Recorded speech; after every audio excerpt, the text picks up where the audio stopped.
So before we begin, Shanmukha, Prerna, Aarti, Gaurav, please switch on your cameras. Abhinav, Adarsh. All right.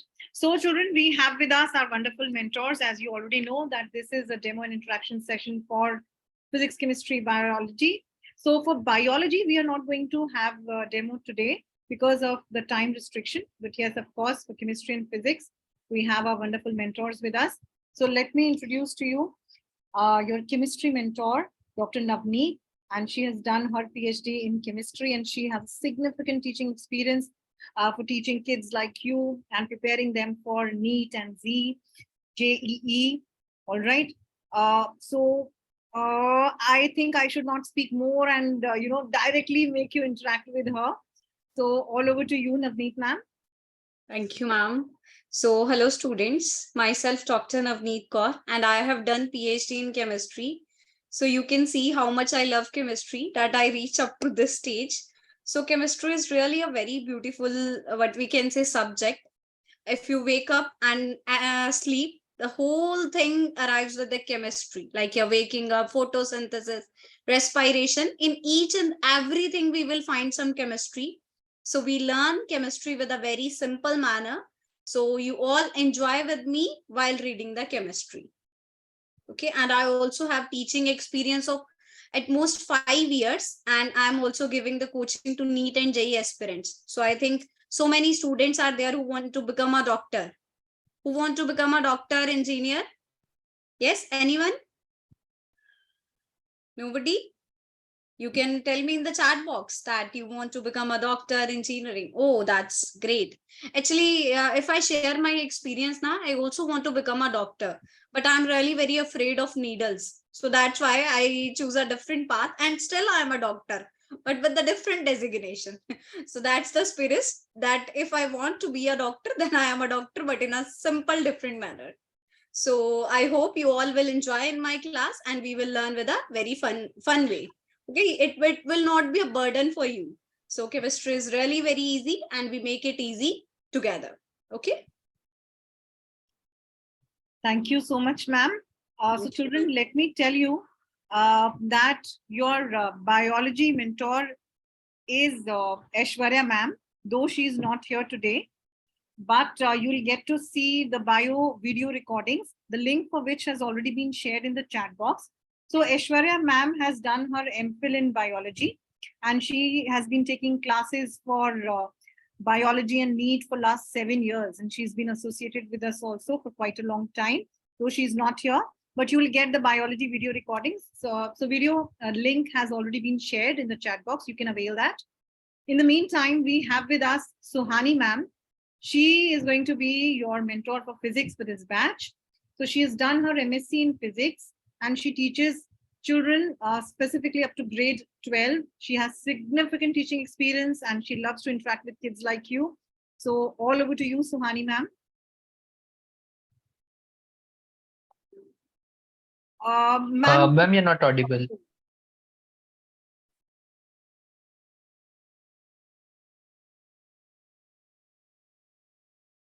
You can try unmuting yourself again.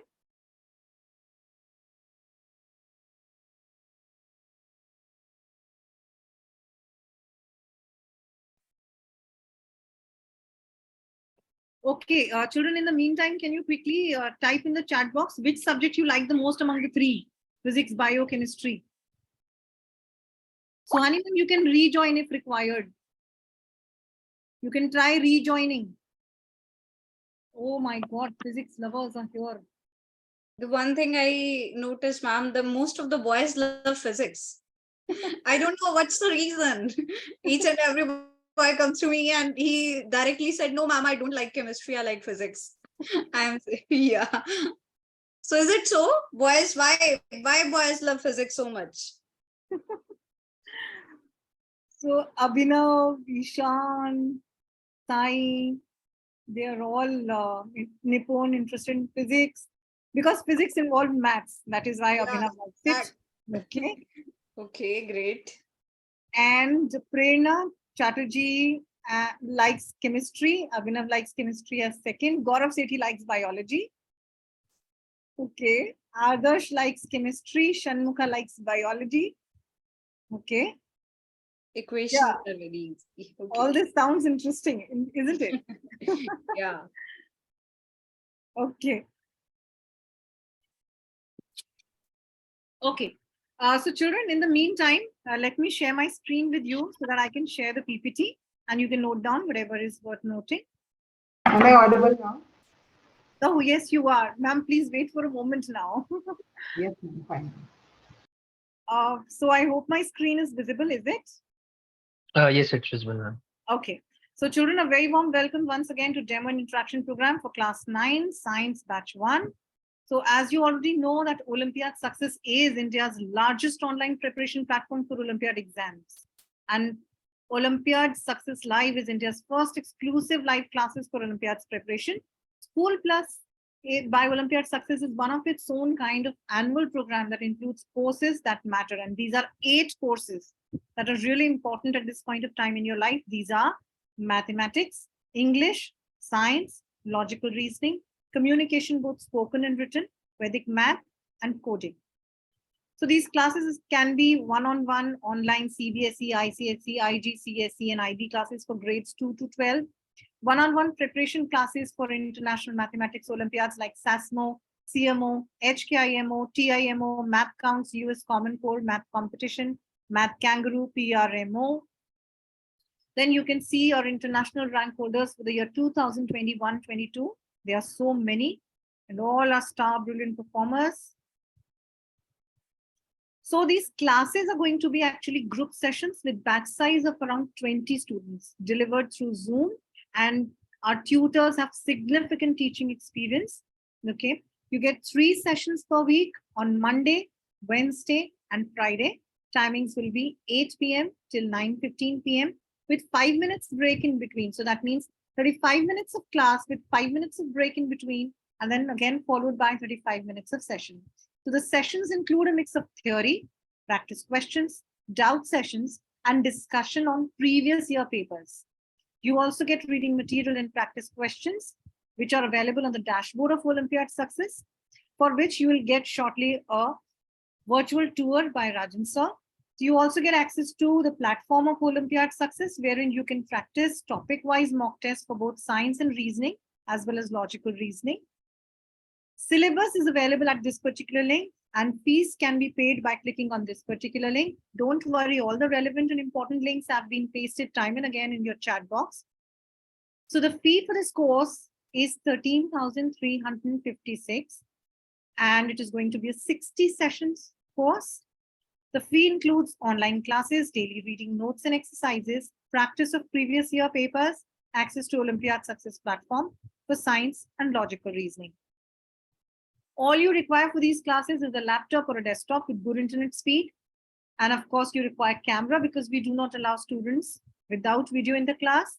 You also need headphones for better audio clarity. So as you're already aware that Olympiad exam preparation requires a little more effort from your side. So you need to spend at least 2 hours every day to cope up with the curriculum. And parental support is required at the back end to reiterate concepts and checking answers and all.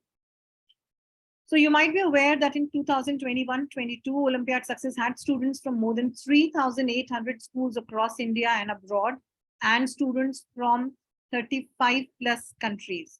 Now, this particular batch, live classes are going to start from Wednesday, April 19, 2023. So that's all from my side. Thank you so much. Now I would request Suhani ma'am to introduce herself to you. All over to you, ma'am. Thank you very much, ma'am. I hope I'm audible now to everyone. Yes, ma'am, you are. Yes. Okay. So, ma'am has already introduced me a bit. I would like to just add in a little bit to it. So, my full name is Suhani Jain, and I'm a MTech and a BTech in electrical engineering. And then I have like 9 years of experience in teaching ICSE, CBSE both. Also, I like interacting with children, and I like to make the subject, which is physics. Some of you must be fearing the subject. Some of you must be having expertise in that subject. But I would at least try from my side that you like the subject. So that would be my job from now on.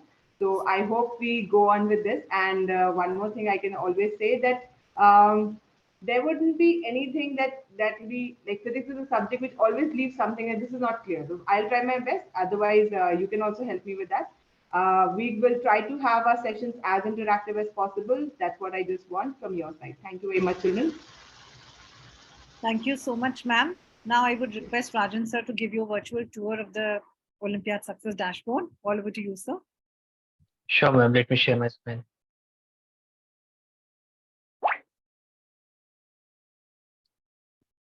So I hope student my screen is visible. Yes, it is. So this is the website of Olympiad Success. Okay, I'm just showing you how you can access the content. So you need to click on my account for login. So once you register with us, we will share the credentials with you. With that, you can log in. For now, I'm using my credential.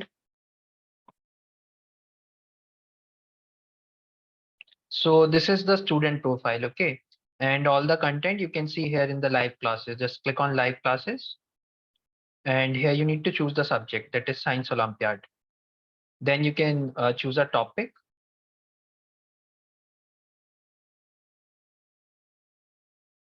So for each and every topic, you will find the reading material, practice question and answer key. Let me show you how it looks.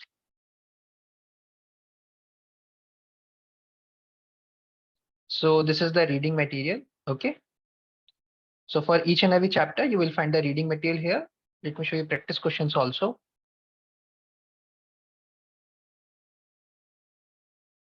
So these are the practice questions, okay? Other than that, you can also check the schedule here, like in which session, which topic we are going to cover. Like in session 1, we are going to cover this topic of chemistry, matter in our surroundings. And we will continue in session 2 with this topic. And in session 3, we will have a test discussion. So after each and every chapter, there will be a mock test and we're going to discuss that test in the classes. Okay. Once we complete with your curriculum, then we have the super classes in the end. What we are going to do in super classes, like Monica shared, in the super classes, we are going to discuss previous year papers of Olympiad. Okay. So previous year Olympiad papers, we're going to discuss in the super classes. Other than that, students, you can check the holiday calendar here, like on which days you don't have the classes. You can also access mock test, topic-wise mock test for science as well as for logical reasoning with this course. Just click on worksheets. So you will get free access for both science and logical reasoning. Choose the subject here. And here you can see the topic-wise mock test, okay? Just click on take exam to attempt it. So all exams are like MCQ based. Click on start worksheet. And here you can choose the correct option, whatever it is. Click on next for the next question. When you complete it, just click on finish to submit.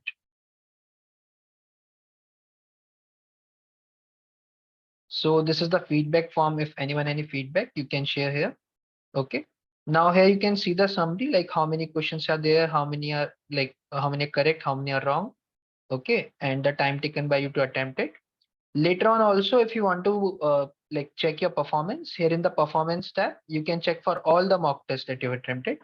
Just choose the subject and click on detailed result view. And here you will get the analytics, like the questions you have attempted, how many are correct, how many are wrong. Click on review for the detailed answer. And here you can see like the correct answer and the answer you have marked, okay? And a short explanation regarding that. So this is about this platform, students. Now, if anyone any doubt or query regarding the platform, you can ask us in the chat box. Do anyone have a query or doubt?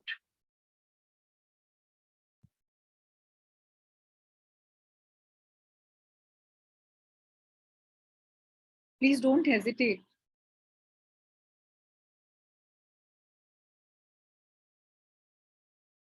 Just type your query in the chat box in case you have one.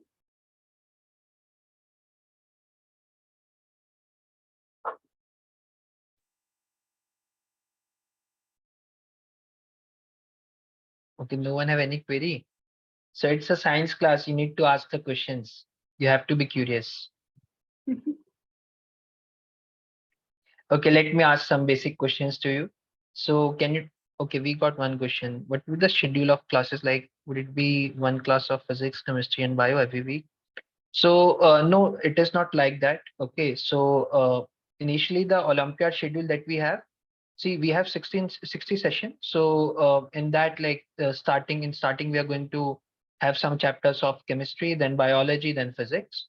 Okay, that's how it is. And what we are like actually thinking, we are thinking we can have 1 or 2 chapters of chemistry first, then biology, then physics. But yeah, definitely it's not going to like one class of chemistry, then one class of physics, and one class of biology, because in that case, it is difficult for you to cop up. Okay. So we will like take one chapter first of any particular section. And after completing that, we will move to the next section. That's how it is. Any other doubts, students?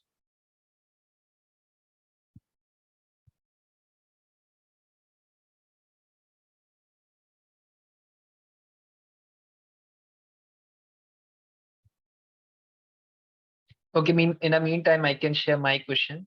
So you can tell me the days on which came the classes.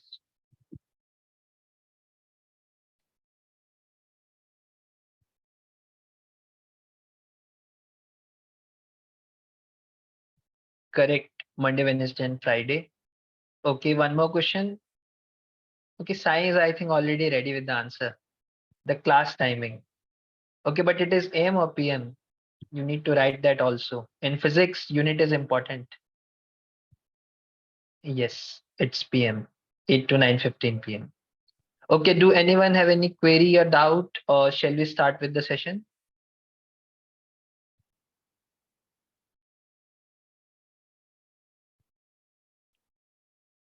So you have to be responsive in the class. Okay, we can start, or like, do anyone have any doubt? We have a query. Abhinav is asking, when will the actual Olympiad take place? Okay, so Olympiad mostly take place in like month of November and December, but that depends on your like trying you want to apply for which Olympiad exam. There are like many Olympiad exam like SOF also conduct, Quest also conduct, Silver Zone is there, Unicus is there.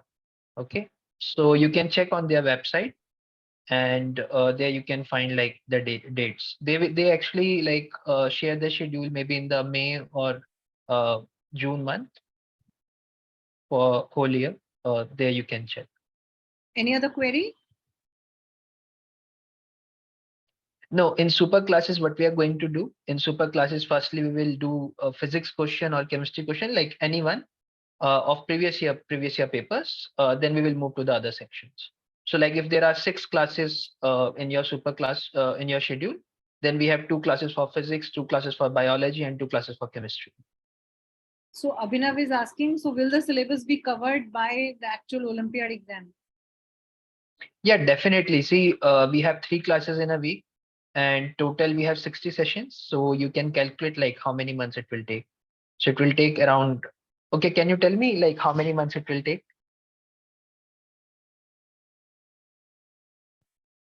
How many months it will take to like end this course? Can anyone share? Correct, 5 months. So in 5 months, no, Nipun, not 6 to 7. It will take 5 months.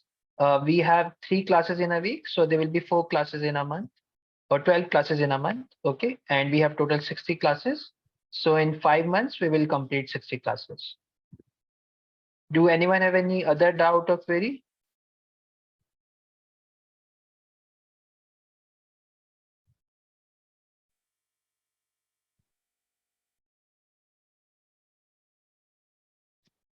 No? I don't think they have any other doubt. Okay, then I think we can start with the session then. So first, children, we'll have almost around 20 minutes of demo for chemistry, followed by 20 minutes of demo for physics. Okay. And for bio, I have already told you that you can check out the link that has been shared in your chat box. So the I recording. shared the links again. You can copy that. Okay. So all over to you, Navneet ma'am. Okay, thank you, ma'am. So let me just share my screen. Please ensure is my screen visible to all? Yes, ma'am, it's visible. Okay, that's great. So hello students, as you all know that our first chapter that would be atoms and molecules. So I hope so every student is know about something about atoms. Can I expect that every students a little bit know about the atoms? Who know about atoms? Yes. Okay, that's great. So what you know about atom? As I expressed, everybody know about atom. So what do you know? That atom is what? But you know, consists of 3 atomic, subatomic particles. We all are made up of atoms. That's really nice.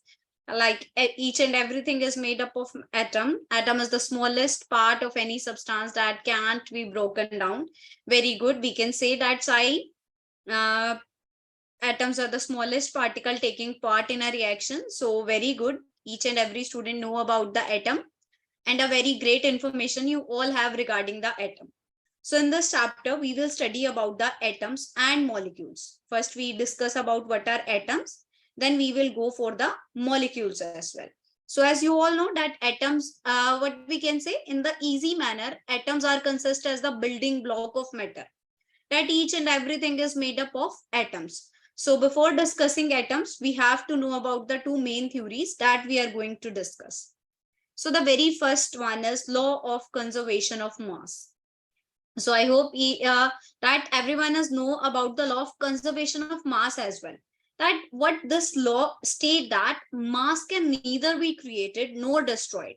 Like you can't create a mass and you can't even destroy a mass. So what we can say, if I am doing any of the reaction, for example, if in the reactant, so we know that in a chemical reaction, what would be happen? One of the reactant will convert it into the product. Okay, this is the basic chemical reactions. So what I'm going to say in the law of conservation of mass, that for example, you are just taking 20 gram of reactant. If you are taking 20 gram of reactant, then you will get 20 gram of product. Okay, this will not, you will not get 18 gram of product and only 23 gram of product. That will not happen. Only law of conservation of mass, what it states that mass can neither be created nor destroyed. Like it just can, you can convert it into one form to another as well, like energy. For example, if you are taking 20 gram of reactant, maybe what would happen, for example, I am taking calcium carbonate 20 gram. So what it does, it will convert it into two portions. For example, it converted into CaO and CO2, but their total mass is still 20 gram. Okay, either it can split out, but its mass will remain the same. So what it states that mass can neither be created nor destroyed in a chemical reaction. So what it said that chemical reaction, the sum of masses of the reactant and products remain unchanged. And who gave this law of conservation of mass? It was given by Lavoisier. Okay, so the scientist name is Lavoisier. So there is also one more activity we will discuss in this. So first let me know, law of conservation is clear to all? Yes, is it? Okay. So rather, if you are wasting your time in yes and no, just raise your hands. Okay, it will save your time. If you are done with this, you can all raise your hands. And otherwise, if you have any query, then you can just send me in the chat box. That's great. Okay, good. So let's talk about one more activity. So what we are taking, sodium sulfate solution in a conical flask. For example, this type of flask is represented as conical flask because it is in the shape of cone. Okay, like it is in a shape of cone, so it is considered as conical flask. Now add some barium chloride, that is BaCl2 solution in an ignition tube. This type of tube is considered as ignition tube. Okay, hang the ignition tube in the flask by a thread, hang it with the help of a thread, and let put a coke on it so that it will not get mixed with the sodium sulfate solution. Now find the mass of the flask on a balance. Now what would happen? You can just see the mass. That is 300.23 gram. Now a chemical reaction takes place. Now in between this, a chemical reaction is taking place when you put off the cork. Now what would happen? This Na2SO4 will react with barium chloride. Like this sodium, what we can say sodium sulfate is reacting with barium chloride, and what it formed? It formed barium sulfate. Barium sulfate along with sodium chloride. Means reaction is happening, but still the weight remains same. So what it said that some of the masses of the reactant and product remain unchanged even after the reaction. So this is the law of conservation of mass, that mass can neither be created nor destroyed in a chemical reaction, or some of the masses of reactant and product remain unchanged. So is it clear about law of conservation of mass? Is there any confusion? NaCl2 plus Ba2SO4. It's Na2SO4 plus BaCl2 that will form barium sulfate BaSO4 along with 2NaCl. Okay, Adarsh? This would be the reaction which I wrote here. This one. Okay. Great. Why there is no connection between the name and definition of the law? There is a conservation of mass. There is a link, na? That conservation of mass means mass remain conserved. Conserved means it remains unchanged. So there is a connection. Okay, it is not going out of the statement. It is similar. That law of conservation of mass means mass got conservative. How it got conservative? That even if the chemical reaction takes place, the mass remain unchanged. Got it? Yes. Okay, that's great. Any other confusion? So this is the very first law, law of chemical combination. Okay, now come to the another one. That is law of constant proportion. Another law is law of constant proportion. Now what they say, constant proportion, proportion. Okay, anyone, can you tell me what is the meaning of the word proportion? Yes, who's gonna tell me? Okay, ratio. That's really nice. Prerna, absolutely correct. Simple ratio. Law of constant proportion means that they must have a constant ratio. So what this law state? This law was stated by Proust. Okay, the scientist name is Proust. So absolutely correct, Reban and Nipun. What he said in this law, that in a chemical substance, the elements are always present in definite proportion by mass. What they are trying to say, that elements, whatever element is there, for example, if I take the example of water, so you can see that in the water, there are hydrogen and oxygen is present. So hydrogen and oxygen always combine together in the same ratio, that they would have a definite proportion by mass. Their proportion remains same. For example, it is having the formula H2O. So the atomic weight for the hydrogen is 2. And what about the oxygen? It is 16. So they generally have in the fixed ratio, that is 1:8. So water always contain two elements, that is hydrogen and oxygen, that combined in the same ratio, that it is 2:8 or 1/8 by mass. Generally, whenever you are writing the formula for water, it means what they are mentioned. If 9 gram of water is decomposed, then what you get? 1 gram of hydrogen along with 8 gram of oxygen. This must be fixed one thing. Okay, so what is law of constant proportion? That in a chemical substance, the elements are always present in definite proportion by mass. Means their ratio will always a definite value. For example, but we are taking water. Water generally consists of two elements, that is hydrogen and oxygen. So we all know that water is having the atomic weight 1. There are two elements of hydrogen, then it would be 2 into 1, that is 2. And for the oxygen, what is the atomic weight? That is 16. So they just have in the ratio 1:8. For simplifying, you just 2:16, we can write it as 1:8. So what is representing? There, if there is a 9 gram of water, out of that 1 gram is hydrogen and 8 gram would be of oxygen. Okay, so is this clear to all? Yes, just give me a high five. Okay, that's great. Very good. Okay, similarly, we are talking about the ammonia itself. Ammonia, nitrogen along with 3 hydrogens. Okay, so it contains 2 elements, as we are seeing, nitrogen and hydrogen. So what is the atomic weight for the nitrogen? It is 14 gram, and for the hydrogen, we well know that it is 1 only. 3 hydrogen are present, so that would be 3 grams. So what would be the ratio? 14:3. So nitrogen will also contain this 14:3 ratio. For example, if you are having 14, what I said, 17 gram of ammonia, then 3 gram would be hydrogen and 14 gram will take place by ammonia. Got my point? Law of constant proportion and law of first one, what it is? Okay. So which two laws we discuss? First one is law of, yes, fast, conservation of mass. Very good. And other one is law of constant proportion. So that's great. You both laws are clear.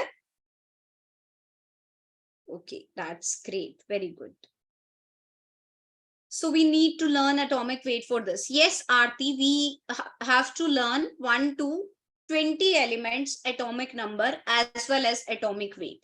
Okay, that we will learn in our upcoming sessions as well. But 1 to 20 is really very mandatory. But when you move into 11th, 12th, you must have to know about the whole periodic table. I will give you a lot of tricks to learn the periodic table. Okay, it is really very easy. We can easily learn it through the periodic table. Okay, who know about the first 20 elements of periodic table? Anyone know? Oh, that's really nice. Okay, Ishan is familiar with the first 20. Oh, I know 80. That's really nice, Nipun. Yes, so okay, that's really great. You no need to cram that. You all know about it. So okay, I will also give you tricks to learn. Okay, 50 elements are known to Ishan. Ribbon is also giving us the hint that first is hydrogen, helium. Third one would be lithium, beryllium, boron, carbon, nitrogen. Okay, oxygen. I also know about the elements. That's great. Very good. Okay. So let's move forward. These two laws are clear to us. Now come to Dalton's atomic theory. So first we discuss about Dalton's atomic theory. So a very great scientist, Dalton. You can also see their pictures. He seems to be very serious. Yes. So for being professional, we look about the seriousness of him. Okay. So really smart, Dalton. Yes. Agree with me? He's really smart. Yeah. So what's his theory? Dalton's atomic theory. That is, matter is made up of tiny particles called atom. So these all definitions are generally told by you as well, that matter is made up of tiny particles. Each and every matter is made up of atoms. And what are atoms? These are small tiny particles. So what we can say, matter is made up of tiny particles called atoms. Next, what we are saying, that atoms are indivisible. Although it has 3 subatomic particles, but you can't, what we can say, divide electron, proton and neutron from the atom itself. So that's why we can consider atom are indivisible. Okay, you can't just, like you are not taking the electron out of an atom. So we can say atoms are indivisible and cannot be created or destroyed in a chemical reaction.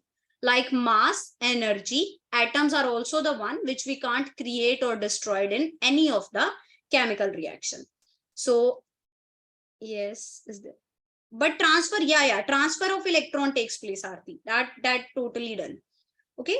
So next one is, atoms of given element are similar in mass and property. Any of the element, they are having similar mass and properties. Atom of, we can say, same element. Okay.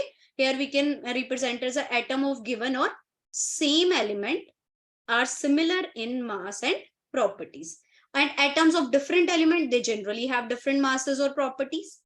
Atoms combine in small whole number ratio to form compound.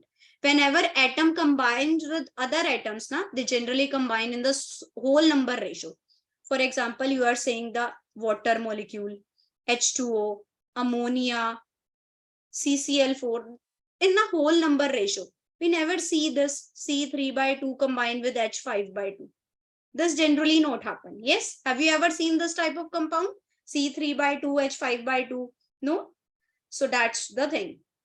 Yeah. So they generally combine in the whole number ratio to form compounds. So in a given compound, the relative number and kind of atoms are constant. Also, like if you are talking about the water, it is must think that 2 molecules of hydrogen and 1 oxygen. You can't make it as H2O2. This is a poisonous thing. Hydrogen peroxide is very much poisonous. You can't drink it like, yeah, H2O2, same. It is not same. So this is really very different. So in a given compound, the relative number and kind of atoms are different. So these are the few points about Dalton's atomic theory. Very first one is matter is made up of tiny particles called atoms. Next, atoms are indivisible and cannot be created or destroyed in a chemical reaction. Atoms of a same element are similar in masses and properties. Different element, different masses and properties, combined in small whole number ratio, and in a given compound, the relative number and kinds of atom are constant. So is there any confusion in the Dalton atomic theory? Yes, anyone? No. That's great. Very good.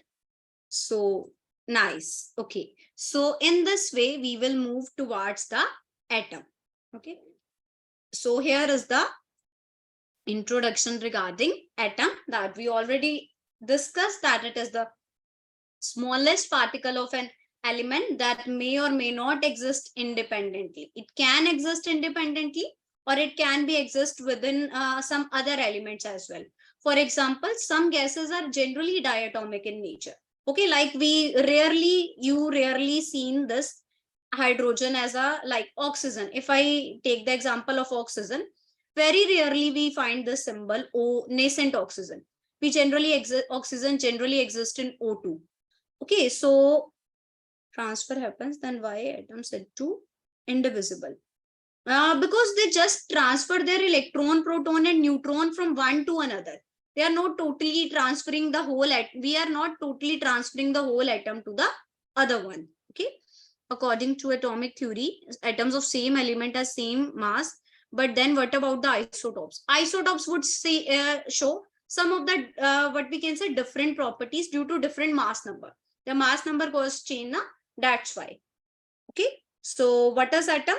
Smallest particle of an atom that may or may not exist independently, and it retains all its chemical properties. Atoms are very small in size. See, the whole things is all around the atoms, but we can't even see an atom. Yes. So that's the thing. Atoms are very small in size, and smaller thing, anything we can imagine. So atomic radius is measured in generally nanometer. And what is nanometer? 10 raised to the power minus 9 meter. Okay. And atomic radius of an atom of hydrogen is 10 raised to the power minus 10 meter. Similarly, radius of molecule of water is 10 raised to the power minus 9 meter. So any confusion up to this? I hope you all enjoy the lesson. Is it not like so much boring or what? Is it so? No. I don't expect yes from anyone. No, that's great. So only up to this we will discuss by today. So all other things we are going to discuss in our next sessions. So if anyone having any confusion, please let me know. Interesting. That's really nice of you. Okay. So anyone having any confusion? Okay, then you all have to read some physics as well. Yes. Boys who mostly like physics. So I'm giving the session over to sir first, then they will. Sure, ma'am. Thank you, ma'am. Thank you for the session. So we can start with the physics part now. So over to you, Suhani, ma'am. Thank you very much, sir. Yes, children, let's get back to now physics a little bit. We will be starting today with the chapter motion. That is the first chapter in your NCERT, in your syllabus. Just let me share screen.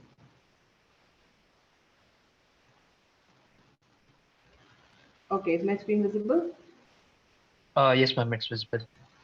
Okay, so before we start with this chapter motion, children, I would like to know in your daily lives, where do you see that objects are in motion? Any examples, if I could have quickly, of where do you see objects in motion? Any examples, quickly, please. I would like to just check. Yes,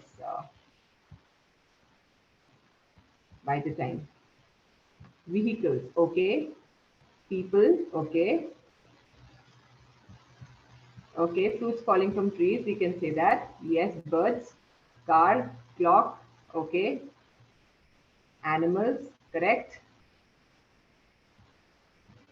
Yes. Gymming. Okay. Body movement. We can also say that. Okay. Fine. So we have, okay, you and me. Okay. Okay, so I think all of you are well aware with all the examples that we have of motion. Now let's know a little bit more how we can define motion. So starting with that, let's go ahead now. Yes, when we start with motion, there's a way we define it. So I'll just insert a slide to that before we go ahead to a little bit of basics. Now, when we define motion, we talk with respect to something. Now, can someone, I think you will be able to guess now, but if I talk about the term motion, now, if something is moving and there has to be something on which that movement is dependent on, if you can guess it, yes, I think it is on your mind, that is time. If the position of an object is changing with time or it is moving whenever, why do we say it's moving? Because its position has been changing. Like you took the examples of animals, you took the examples of birds, apple falling from the tree. So there has been some instant of time that has changed. Maybe fractions of seconds before that apple was on the tree. And after fractions of seconds, maybe it was on the ground. So there has been change in the position of that object with respect to time. Another thing that we will be learning and we will be relating to motion to is the term reference point. Now, before I come to the word reference point, I would like to just give you a small definition, which is there on the screen also. If you can please make a note if you want to. Motion is said to be the change in the position of a body with time. It now we will be coming to these words. We have some terms also linked over here, which is distance, moved, or displacement. Now that we are just new to it, some of you must be knowing it. That's great, but I would like to relate to it once we discuss about it. So the only part that you can note it down for now is it is a change in position of a body with time. Now there's another thing. I just mentioned the word reference point. Okay, I would like quick inputs from everyone. If you have an idea of what is reference point, just a quick idea. Yes, what is reference point? Anyone who knows what is reference point? Okay. Starting. Okay. That's all to it. Anyone else? Okay. The point which we can take as base. Okay, we can take that. Then, okay. Anything else to that? Perceive object is moving. So you're quite near. Thank you very much. Some of you do have the idea of the term that is reference point. Okay, we are going to link whatever inputs you have given and we will try to relate it to it, that what exactly is reference point. Now, you must have heard about the word origin in mathematics. When we talk about reference point, it serves a little bit similar to origin. Now, what is origin? If I draw a graph over here, in mathematics, you must have studied about graph, then you must have seen that 0, comma 0 lies here. But then, if on the same screen, I draw another graph here, I can take this point also as 0, comma 0. So reference point works very similar to what origin is. Now we have plotted this graph. We want to represent something. And with respect to the origin, we represent, let's say I tell you, okay, there's this object A, which is at this particular coordinate. And let's say the coordinate over here, let's take here it is 2 and corresponding here is going to be 4. And as we know, this is our y-axis and this over here is our x-axis. So the coordinates of A point are going to be 2, comma 4, right? We take the x coordinate, then we take the y coordinate. But the point is, why am I talking about coordinates? Because how have I marked these coordinates? I've marked these coordinates with this origin. Okay, with respect to 0, comma 0. Now, let's relate it with more physics around us or more reference points around us. Now, you are sitting maybe with your laptop or your desktop or anything. You must be some distance far from the door of the room. So if you talk about right now, the desktop or the laptop you're sitting with from the door of your room, you are some distance apart. If you enter that room, now there is a change in position. If you enter that room, now your distance from the laptop could be different. Your distance while entering from the door could be different from your bed maybe, or your cupboard maybe. So we can have different reference points. That only depends. If I'll give you another very good example that that might help you to understand more about reference points. It's a very general one that if you're on a platform, the railway platform, obviously. So if you're on a railway platform and you're seeing a train passing by, okay. Now, if you're outside on the platform, you will see that the train has started leaving maybe the platform. So we can say that you being the reference point over there, you can see at the platform that the train is moving. But then if there is a person inside the train only, now consider you're traveling with a friend inside the train. So if you're traveling, as the train is moving, you are also sitting, your friend is also sitting. Now, for you and your friend, you are at rest because you are sitting and the train is moving. But for the person who is maybe seeing from the platform, you are in motion. So that's how reference point plays a role.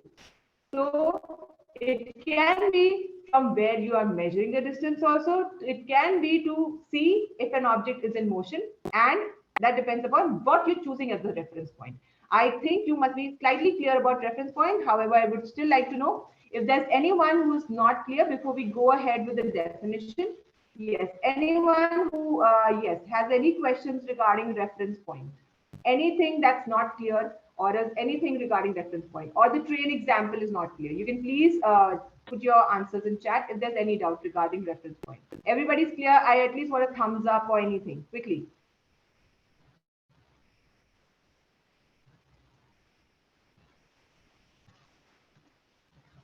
Yes, you can raise your hands also. You can do anything. I want a quick check. Okay. Yes. Okay. I can see Shan. I can see Divyansh. Are you not clear?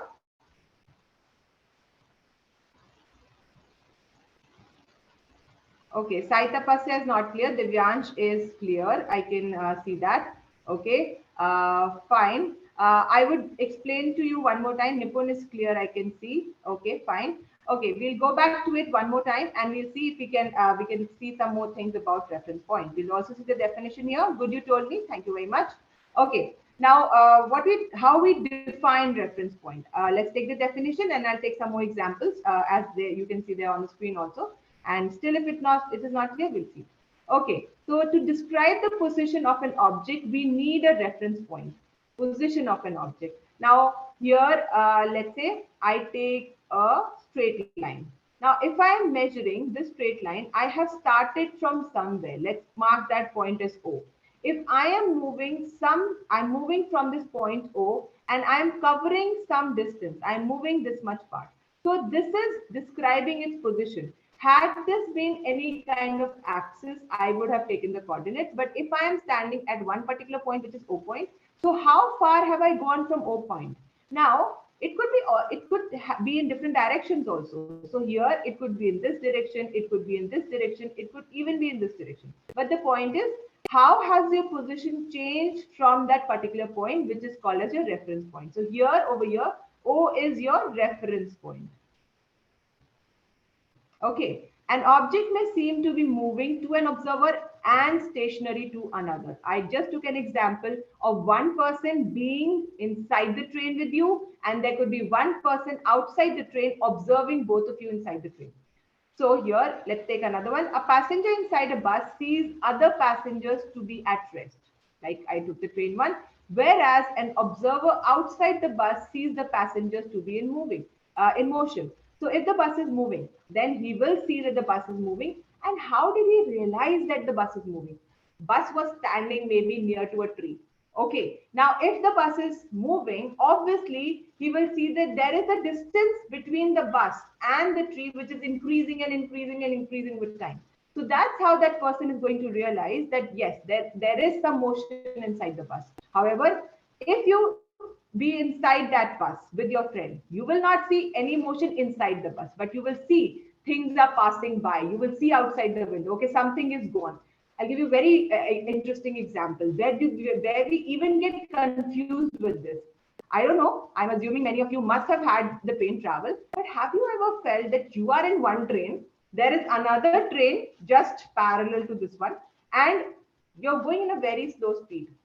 Okay, or else you are at halt and the other train is passing at very slow speed, you don't even realize that which one is in motion, because it's very difficult to feel that, okay, how is the reference point changing? Because there also you keep seeing the windows, you keep seeing the bogies. So that becomes very confusing to understand which one is in motion. Is our train in motion, or is the other train in motion?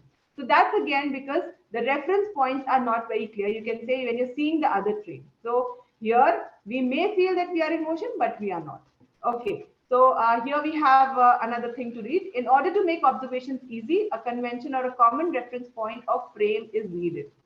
I can't just keep changing the reference point. So that's what it means here. Now, if I take origin at one time, I can't keep changing the origin. If I have taken origin once, then I have to stick to that origin and I have to make all measurements, all readings or whatever according to this origin only. If I'm talking with respect to that tree, which is maybe near my bus, then I have to consider that only as my reference point. It is not like we can keep changing. Another good example to understand reference point is right now I'm sitting. You are maybe sitting on your seats, but isn't the earth in motion? If there people are existing on other planets, they might see, if they are able to see us, then they might feel that we are in motion, whereas we feel that we are at rest. Do you all agree to this or not? I'm assuming now a little bit of clarity would have come to you in terms of reference points.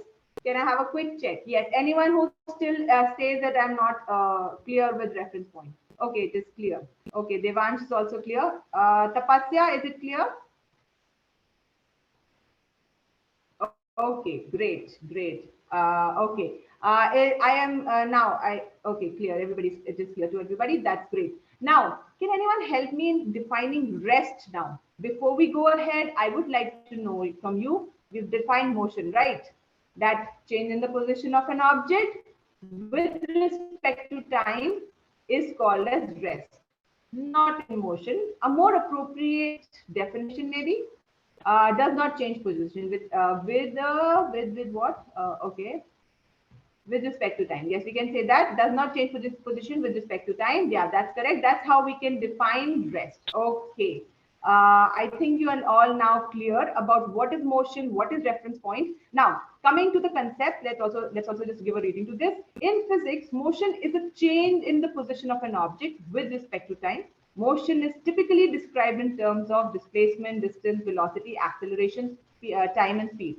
Now, I know these terms might be new to you, and we will be learning about that. Now, this is one term I'm expecting you all know, which is distance. Distance we have all learned. Distance is equals to, there's a formula also, distance is equals to speed into time. So we have speed with us here, we have time with us here, but we have some new terms, which is displacement, velocity, and acceleration. So we will be discussing them one by one. So please hold on to it. Do not worry. And I will try my best so that every term is very clear. Then only we move forward. One more point that mentions here is motion of a body is observed by attaching a frame of reference to an observer and measuring the change in position of body relative to that frame. I think it's now clear to you why I've been using the word from the start as origin. So we always measure position. How is it that we are moving? We are going to consider one thing as our standard or origin or reference point, and then we keep seeing, okay, is the position changing? If it is not, then we will say, okay, this person, this object is at rest. Okay, so we are now clear again what is motion, what is rest. We would now come to something you have learned about, which is scalar and vector quantities. Scalar quantity. And by the time I would like inputs in the chat, by the time I'm making a small table of differences between scalar quantities and vector quantities. Yes, we will be going through the slide also, but let's see what you all want to add into this. Yes, let's start with the first one, that is scalar quantity. Okay, let's see. Let's see quickly, scalar quantity. Okay, a physical quantity that has just magnitude, that's correct, is scalar, and vector has magnitude as well as direction. That's correct. Good. Gaurav has answered it correctly. I can see who else has. Prerna, yes, I'm assuming I'm pronouncing your name correctly. Then Ishan is saying scalar quantities have magnitude but no direction. That's correct. Vector need direction. Okay. Scalar has only magnitude. I have a small question again. What is 5 kgs of mass? I mean, 5 kg of sugar. If I talk about 5 kg of sugar, is that a scalar or is that a vector? Scalar. Okay. Now, let's say, okay, scalar. Oh my God, everybody's so confident. That's good. Okay, now let's talk about another example, which is if I am driving, or else let's say your parents are driving, and they tell you, okay, I'm driving at 3 kilometers per hour. So is it scalar or is it vector? Yes. There's a bit of silence now. Okay. Okay. Gaurav is saying, I think you want to write scalar. Yes. What are others saying? When they're just driving at 80 kilometers per hour. Okay. Scalar. Yes. Yes. That's right. It is a scalar. What if now they tell you, okay, I'm driving at 80 kilometers per hour and I'll be going left and maybe right and then taking a round and then I'll be reaching home. Okay, now it becomes a vector. Wow, that's good. Everybody of you are very clear about what is a vector and what is a scalar. Some more, can you give me some more examples of scalars? Can everybody please give me some more examples of scalars? Distance, good. Distance is, okay, distance we have discussed, but yeah, mentioned. Yes, distance is a scalar. What else? Shall I help you? Anyone needs help? Yes, some more examples of scalars. Time, speed, volume, good. What about density?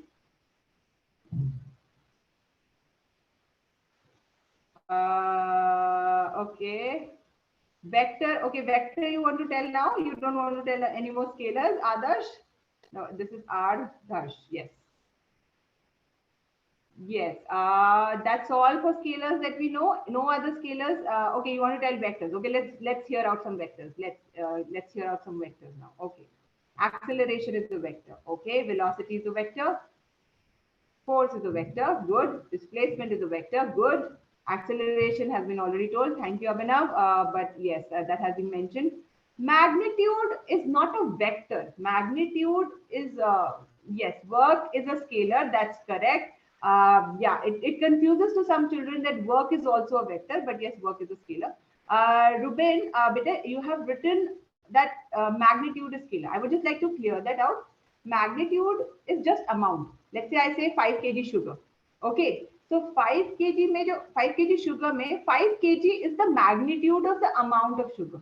So magnitude is not a vector quantity or magnitude is not any type of quantity. Magnitude is the amount of that quantity. Let's say मैंने बोला it's 10 o'clock. Okay. So the 10 is going to be the magnitude. Okay. So that's about, if anyone is clear, not clear, then we talk about power, which is a scalar. Current is a scalar or vector? Prerna, can you please clear out? I'm confused. Okay, I differ with that. Current is not a vector, it is a scalar. Yes, Ishan, you're right. Current is not a vector quantity. I know it feels current yahan se aata hai, wahan se aata hai. We keep talking about directions. So do we do about work, but work is also scalar, and this is also a scalar, which is your current. I'll discuss with you why as we go ahead in this topic and as we learn some more physics. I'll discuss with you, but these are current does not follow the vector. Oh my God, Abhinav. Okay, so you know 11th grade physics. I'm amazed with that. Thank you very much for adding. But yes, current and if you talk about current, yeah, those are quantities which do not follow the vector law of addition, which is actually taught in grade 11, are said to be, yes, charge is a scalar. Yes, charge is also a scalar. That's correct. Power scalar. Okay, let's get back. Now, I think I need not write the definition now. That has we have already got a lot of inputs about what is scalar and what is vector. So let's just read it out then, and we will be adding some more examples if required. A scalar is a quantity that is fully described by a magnitude only. So magnitude, I think we are now clear with this word magnitude. Yeah, see, if I'm saying speed, so 80 kilometer per hour. Okay, now this 80 is the magnitude. If I say 5 kg sugar, this 5 is the magnitude. If I say 10 p.m., then 10 is the magnitude. Okay, Now, we have some examples that I've already taken. Then coming to vector. A vector is a quantity that has both a magnitude and a direction. Vector quantities are important in the study of motion. Some examples of vectors are, I think most of you have added force, velocity, acceleration. There's a new term, maybe you all are aware of others, but there's a new term here, which is momentum. And thankfully, we are going to learn it in grade 9 physics only. So we will see as it comes. Now, coming to now a scalar and a vector and its understanding. So I would like to start with the first term, that is distance. Can someone please, yes, let's have some inputs. What is distance? Yes, what is distance?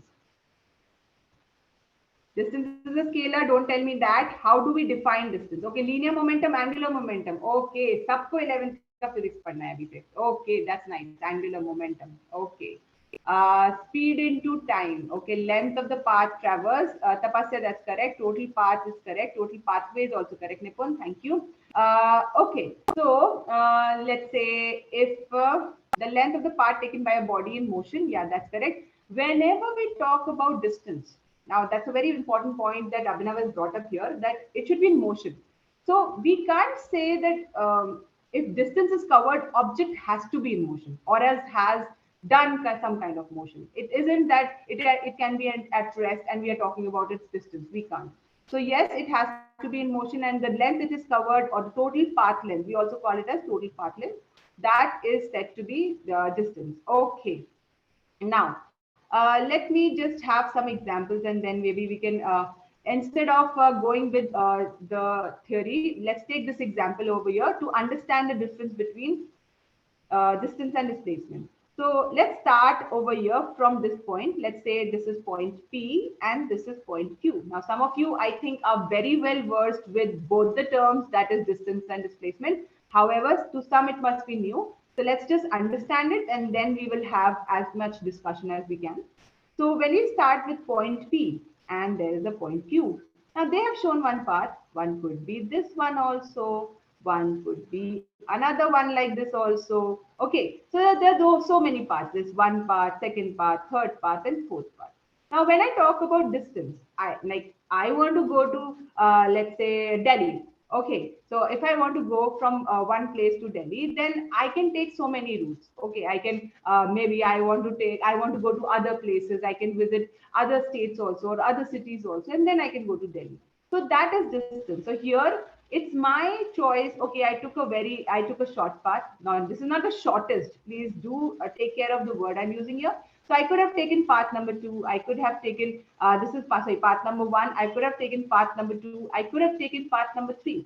Now these all are going to tell us the distances or the total path length when I move from point P to point Q. So from here to here, if I am moving, that is my distance. But then I'm wasting my time. That's how I can see it right now. But displacement says it is the shortest distance. Whatever is the shortest path in going from P to Q is going to be called as displacement. So that's how you can see it is defined. It is defined here. Displacement is the shortest distance between the initial and final position. We always mention this word whenever we talk about displacement, because you can see I've marked here for a reason. I've marked this P point here and this Q point here. Because we are starting from somewhere, we are reaching to somewhere. Let's take another example because many questions will be asked on this, or we relate a lot of examples to this. Now, let's say there's a semicircle. And there's a semicircle, and maybe anyone has started from point A, and that person has reached to point B and has taken this path. Now, this is a semicircle of radius r.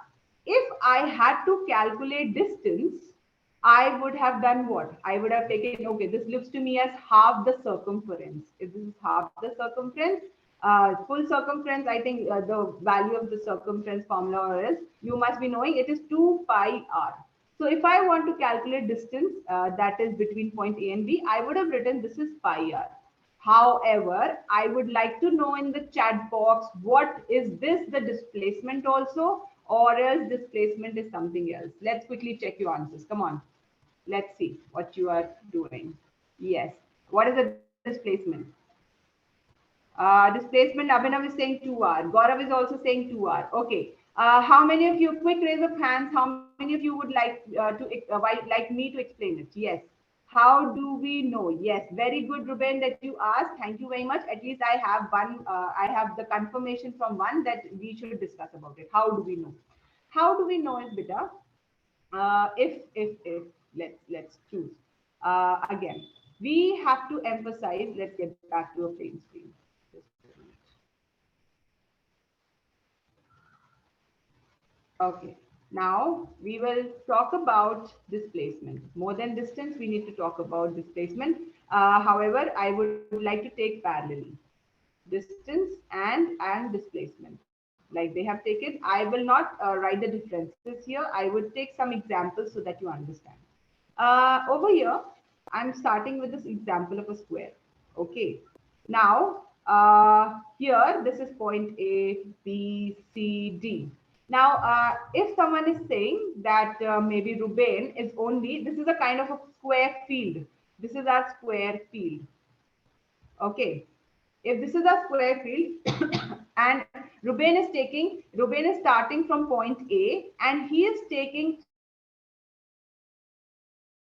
3.5 rounds, 3.5 rounds. So what is he exactly doing? He's starting from A, coming back to A. He's again doing this. He's doing this 3 times. Ruben, I hope you will agree that you started from point A, you took 3 rounds and returned back to point A. Now you've taken 3.5 rounds. So when you've taken the 3.5 round, you must have reached after the half round and the 3 others, you must have reached to point C.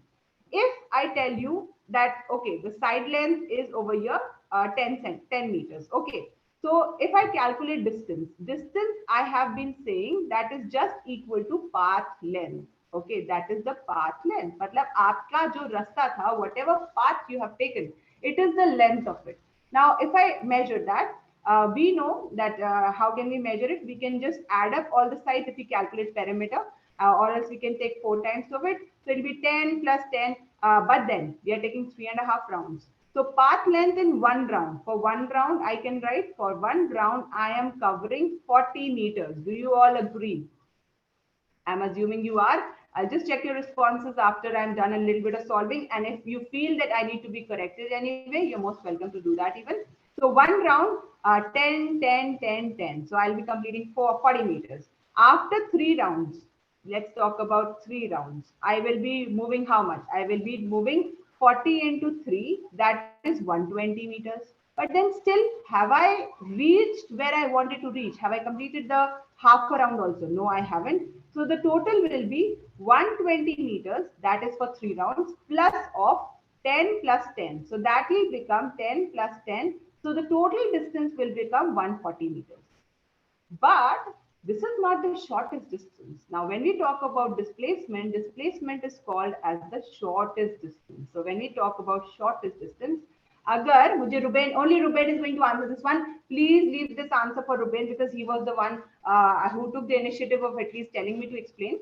So Ruben, can you tell me if you want to go from A to C, which path, I mean, you want to reach fastest from all the people present here, even me and sir and ma'am. If you want to go from A and you want to reach to point C, how will you go? Which path will you take? Yes, I would like to see Ruben's response. Yes, Ruben.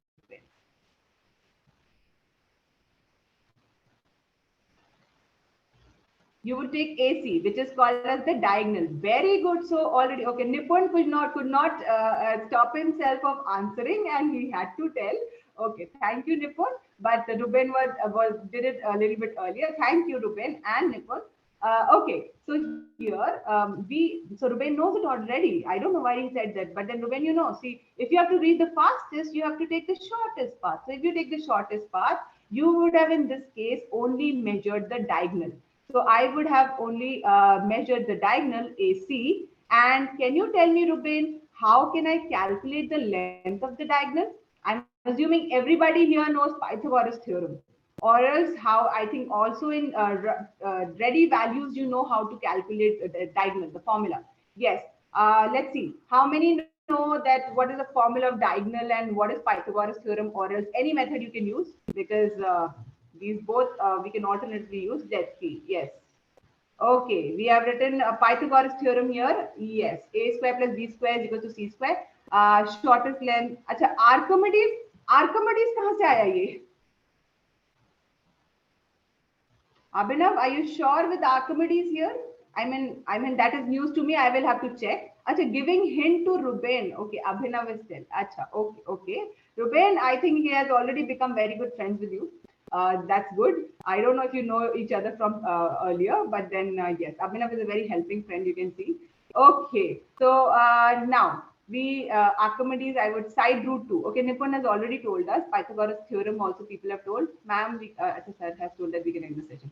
Okay, so let's finish this question quickly and we will end up this question on this. So the shortest distance over here is going to be the diagonal and it is going to be side length. So side root 2. So side is, we can use both formulas. I will show firstly with the formula that is side root 2 like this, which can be written as 10 root 2. And if this is in meters, then like this. Otherwise, if we have to calculate by Pythagoras theorem, we would have written AC square is equals to AB square plus BC square. So AC would have then become AB square plus BC square. So here that would have been 10 square plus 10 square. And I think you all will agree 100 plus 100, that can be further written as 200. And if I know you all are math geniuses, so you all will be really quick with that more than I am. So I think we can even write this as, how can we write this? We can write it as 2 into 100 and 10 can be taken out because the square of 10 is 100. So I can write it as 10 root 2 meters. So on that note, I assume children, everybody was clear with whatever we discussed today. Yes, at least a thumbs up. Anything would work for me. Yes, I asked for very less. Just me. Yes, it is clear. Thank you, Tapasya, for the input. I hope everything was clear. Thank you very much, Rajan sir. Thank you, ma'am. Thank you for the wonderful session. So students, do you like the session? Okay, sir, ma'am, sir, Ruben has a doubt. Yes, Ruben, you can ask.